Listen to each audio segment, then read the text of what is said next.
বাংলাদেশের সাম্প্রতিক রাজনৈতিক পট পরিবর্তনের মুখে চীন ঘোষণা দিয়েছিল চীনের সাথে বাংলাদেশের কৌশলগত সহযোগিতা অব্যাহত থাকবে। ফলে সাম্প্রতিক সময়ে বেশ কিছু সমরাস্ত্রের ট্রান্সফার অব টেকনোলজি বা টট পেয়েছে বাংলাদেশ।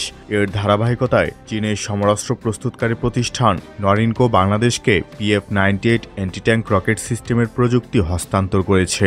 চট্টগ্রামে বাংলাদেশের সমরাস্ত্র কারখানার দ্বিতীয় শাখায় 2026 সাল নাগাদ এই অ্যান্টি ট্যাঙ্ক ওয়েপনের প্রোডাকশন লাইন চালু হবে, যার সক্ষমতা থাকবে প্রতি বছরে 200 unit PF-98 anti tank weapon উৎপাদন। PF-98কে এর কার্যকারিতার জন্য কুইন বি নামেও ডাকা হয়। এটি মূলত unguided anti tank rocket system, যার সাহায্যে যে কোনো third generation main battle tank ধ্বংস করা সম্ভব। PF-98 এর লঞ্চার তৈরিতে ব্যবহার করা হয়েছে ফাইবার গ্লাস, যার ফলে এর ওজন 10 কেজি এবং কাঁধে সহজে বহনযোগ্য।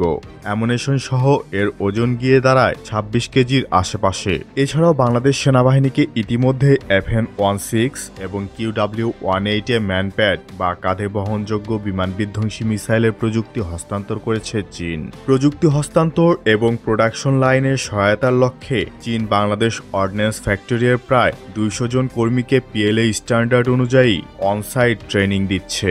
FN-16 বাংলাদেশ আর্মড ফোর্সের ব্যবহৃত অন্যতম প্রধান ম্যানপ্যাড সিস্টেম।